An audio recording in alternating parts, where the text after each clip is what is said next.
सादर जय जिनेंद्र सभी को। आप सबका स्वागत है मेरे इस चैनल सोनू सेठिया में। आज हम बात करेंगे श्री भक्तांबर स्तोत्र के श्लोक संख्या 6 पर। श्लोक है अल्पश्रुतं श्रुतवतां परिहास धाम त्वद्भक्तिरेव मुखरी कुरुते बलान् माम् यत्कोकिलः किल मधौ मधुरं विरोति तच्चाम्रचारुकलिका निकरे कहेतु। श्री भक्तांबर स्तोत्र श्लोक 6। अल्पश्रुतं श्रुतवतां परिहासधाम त्वद् भक्तिरेव। ये शब्द होगा भक्ति का आधा ती रेव, भक्तिरेव मुखरी कुरुते बलान् माम यत् कोकिलः किल मधौ मधुरं विरोति तच्चाम्र च आधा तच्चाम्र चारु कलिका निकरेक हेतु। अल्पश्रुतम, अल्पश्रुतम का अर्थ है अल्पज्ञ यानी लेस नॉलेज, कम ज्ञान। मुनि मानदुंग कहते हैं मैं कम ज्ञान वाला व्यक्ति। श्रुतवताम परिहास धाम, श्रुतवताम मतलब विद्वानों के,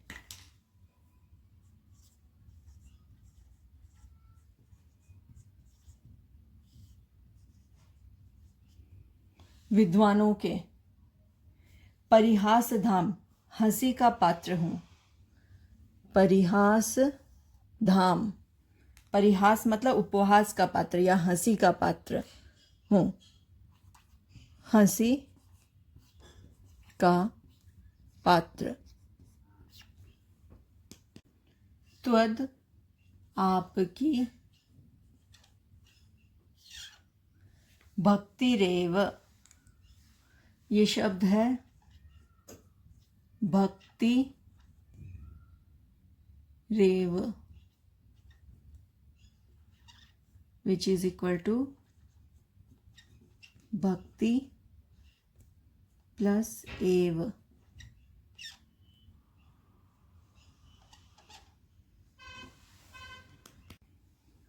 अर्थात भक्ति ही, एव का अर्थ हो गया ही, आपकी भक्ति ही मुखरी कुरुते, मुखरी कुरुते, मुखरी कुरुते मतलब वाचाल कर रही है, कुरुते मतलब कर रही है, मुखरी मतलब मुख से बोलने को, मतलब वाचाल कर रही है, आपकी स्तुति करने को वाचाल कर रही है। कौन? आपकी भक्ति। किसे? बलात् माम, कैसे? माम मतलब मुझे,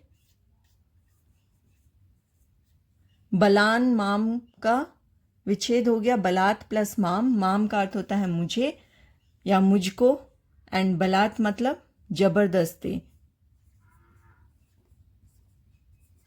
जबरदस्ती मुझे। यत् कोकिलः, यत् कोकिलः, इसमें यत् प्लस कोकिलः, यत् का अर्थ हो गया जो, कोकिलः मतलब कोयल, बर्ड की बात कर रहे हैं, कोयल।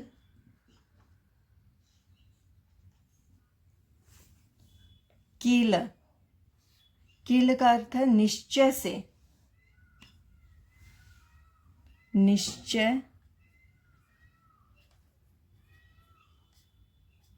से। मधौ मधुरम, मधौ मतलब बसंत ऋतु की बात हो रही है यहाँ पर। मधौ इज बसंत ऋतु में।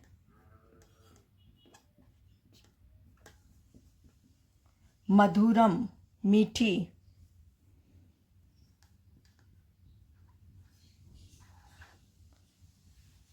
विरौती आवाज कर रही है,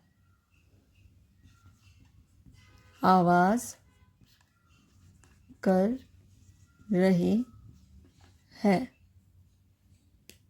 तच्चाम्र, तच्चाम्र का अर्थ होता है तत् आम्र, मतलब उसका, इसका आम की, जो ट्री, मैंगो ट्री की बात कर रहे हैं, आम की। चारु मतलब सुंदर, सुंदर।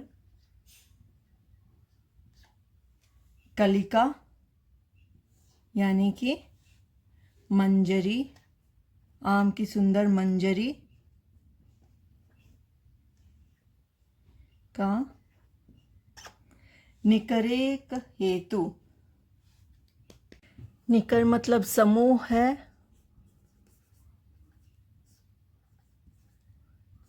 एकमात्र।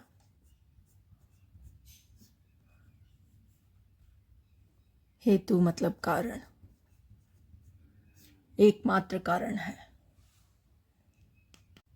Meaning in English, O Lord, Acharya Mantung is referring to Bhagwan Adinath. I am such an ignorant alpagya that I am an object of ridicule, parihas dham, for the wise, shrutvatam. Still my devotion, bhakti, tvad bhakti re, for you compels me to sing hymns in your praise. As the mango sprouts compel the cuckoo during the springtime to produce its melodious coo. Not during any other time of the year we hear cuckoo. आचार्य श्री मानतुंग जी ने स्तुति रचना का कारण प्रकट करते हुए कहा कि हे आदिनाथ भगवान, मैं अल्पज्ञ हूँ, शास्त्रों के विशेष जानकार नहीं हूँ, फिर भी स्तुति करने को तैयार हूँ। ऐसा करने से मैं निश्चित हंसी का पात्र बनूंगा। वैसे गुणगान करने की शक्ति मुझ में नहीं है, किंतु भक्ति बहुत बलवान है जो जबरदस्ती स्तुति करने के लिए प्रेरित करती है। इसका उदाहरण देते हुए मानतुंग आचार्य ने कहा है, कोयल बसंत ऋतु में आम के वृक्षों की मंजरियों के कारण मीठी वाणी बोलती है, अन्य ऋतुओं में उसकी आवाज़ सुनाई नहीं देती। अर्थात कोयल की मीठी बोलने में आम की मंजरी कारण है। उसी प्रकार मुझ जैसे अल्पज्ञ को स्तुति के लिए तैयार होने में भक्ति ही एकमात्र कारण है। यूं तो स्तुति के लिए कोई कारण नहीं चाहिए, पर मानतुंग आचार्य ने कहा कि आपकी भक्ति ही मुझे स्तुति के लिए प्रेरित करती है। संवेगों की प्रबलता से व्यक्ति अनजानी अनसोची ताकत प्राप्त कर लेता है। भक्ति का संवेग जब भीतर में जाग जाता है तो मनोबल के साथ शारीरिक बल भी बढ़ जाता है। तो भक्ति वह संवेग है जो हमें स्तुति के लिए प्रेरित करती है। आज के लिए बस इतना ही। सादर जय जिनेंद्र सभी को। धन्यवाद।